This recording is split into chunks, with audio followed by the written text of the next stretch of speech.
ഇന്ന് വൈകുന്നേരം 4 മണിക്ക് നമ്മളുടെ നാട്ടിൽ എത്രത്തോളം ഗൗരവമായിട്ടുള്ള ഒരു കാര്യമാണ് നടക്കാൻ പോകുന്നതെന്ന് ഇപ്പോഴും പലർക്കും മനസ്സിലായിട്ടില്ല.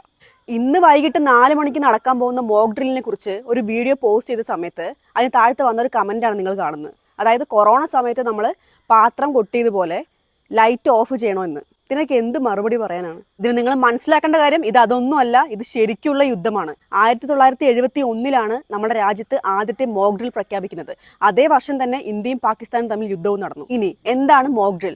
രാജ്യത്ത് ഒരു വ്യോമാക്രമണം ഉണ്ടാവുന്ന സമയത്ത് പൊതുജനങ്ങൾ എന്തൊക്കെ മുൻകരുതലുകൾ എടുക്കണമെന്ന് അവരെ ബോധ്യപ്പെടുത്തുന്ന ഒന്നാണ് മോക്ക് ഡ്രിൽ.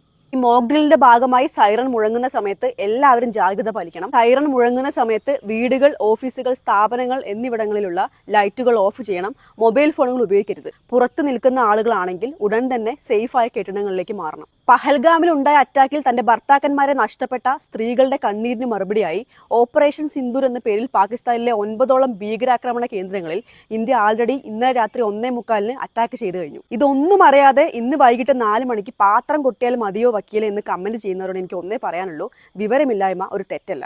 വാർത്തകൾ കാണുക, നമ്മുടെ രാജ്യത്ത് എന്താണ് നടക്കുന്നതെന്നുള്ളത് മനസ്സിലാക്കുക.